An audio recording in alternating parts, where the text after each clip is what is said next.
Chairman Peoples Party Bilawal Bhutto Zardari के मद्दे मुकाबल लियारी से पीटीआई के टिकट पर भारी अक्सरियत से कौमी असम्बली की नशिस्त पर कामयाब होने वाले शकूर शाद बलोच ने लियारी अलायंस के तहत इलेक्शन लड़ने का ऐलान कर दिया। वो खुद कौमी असम्बली के हल्का 239 से उम्मीदवार होंगे, जबकि उनके साथ दो सूबाई असम्बली की नशिस्तों पर बिलाल कादरी और अल्लामा रज़ी हुसैनी उम्मीदवार होंगे। शकूर शाद बलोच पाकिस्तान के वो वाहिद साबिक मेंबर कौमी असम्बली थे जिन्होंने खुद नैब को दरख्वास्त दी कि उनके हल्के में दिए गए फंड्स की मुकम्मल तहकीकात की जाएँ।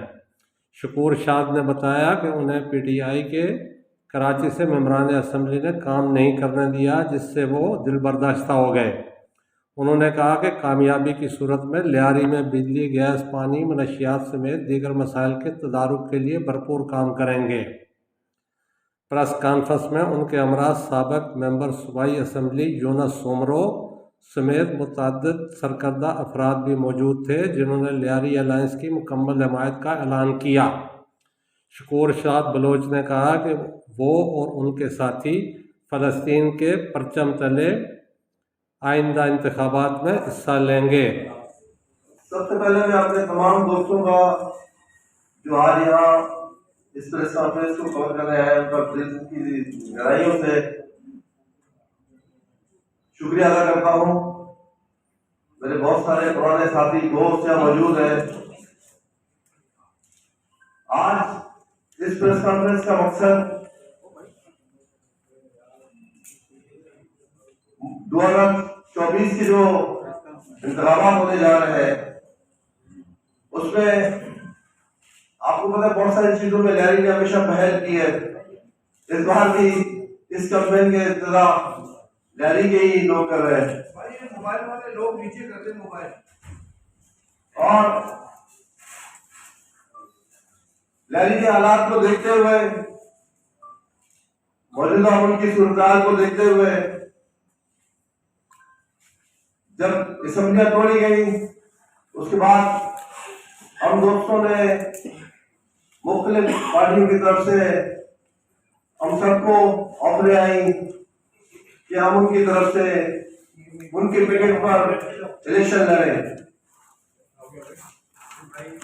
तो सूरत ऐसी थी कि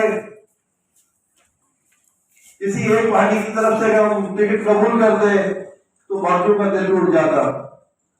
तो हमने मुनासिब ये समझा कि आजाद पैनल तश्कील दिया जाए जिसमें लियारी से ताल्लुक रखने वाले, लियारी से मोहब्बत करने वाले तमाम दोस्तों को जमा किया जाए।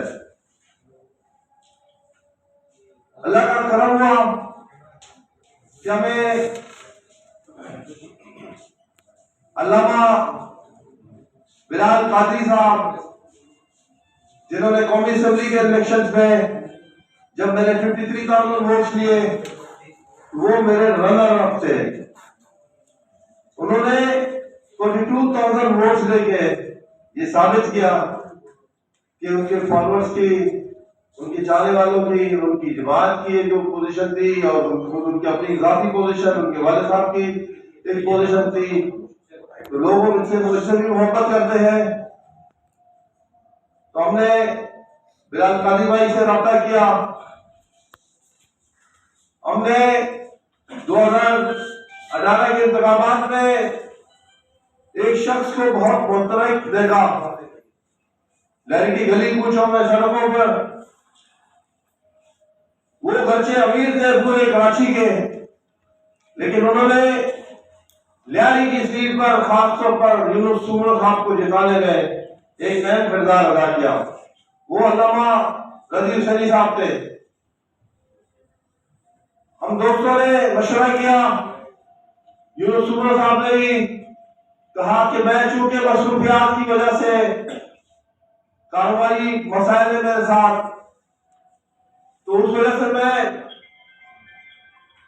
अल्लामा साहब का नाम प्रपोज करता हूं, जो एक नौजवान और इस उम्र में इस मुकाम तक पहुंचे हैं, वो इंशाल्लाह एक बेहतर नुमाइंदगी करेंगे।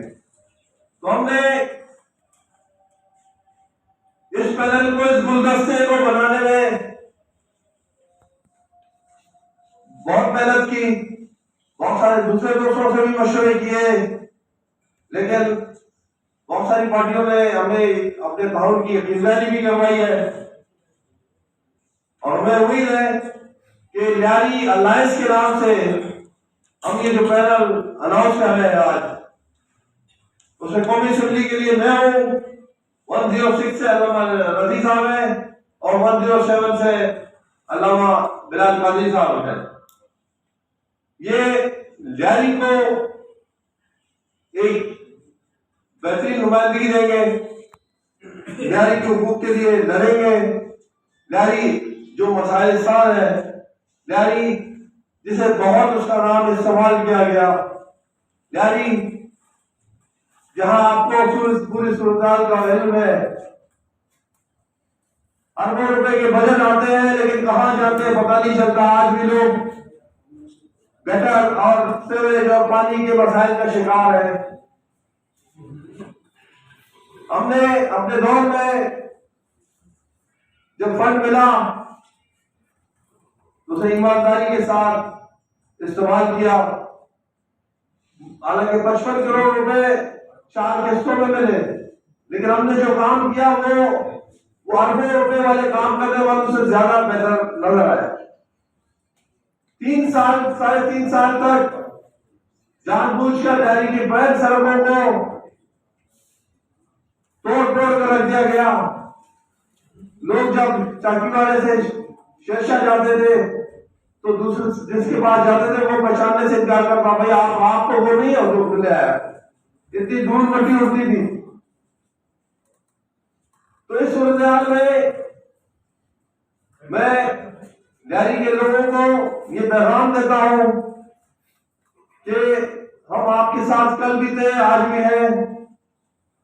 लियारी के बुनियादी मसाइल सॉल्व करने के लिए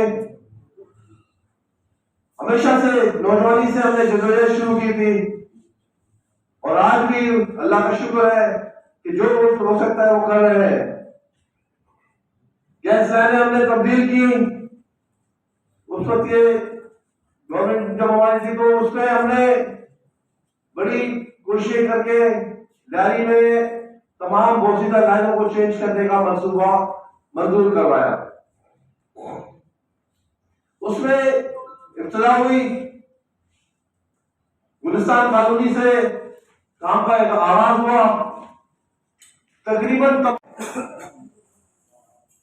कुछ कर नहीं सकते तो बुराई को बुराई तो कहे। आज पूरे यूरोप में लोग सड़कों पर है, गैर मुस्लिम भी सड़कों पर है। हमने ये फैसला किया है क्योंकि हमारा आजाद ग्रुप होगा, हमारे पास कोई परचम है नहीं, तो हम फलस्तीनी भाइयों बहनों बुजुर्गों के साथ यकजहती का इजहार करते हुए फलस्तीन के झंडे को अपना झंडा बनाएंगे। उस फ्लैग को आपको इंशाल्लाह लियारी के हर गली कूचे में, हर मोहल्ले में, हर घर पर फलस्तीन का झंडा नजर आएगा, ताकि हमारा भी एक कंट्रीब्यूशन हो। हमारा भी इस जंग में अगर बहुत ज्यादा तीर नहीं मार सकते तो इतना तो कर सकते हैं। तो हमने ये फैसला किया है कि फलस्तीन का परचम हमारा परचम होगा। बहुत बहुत शुक्रिया।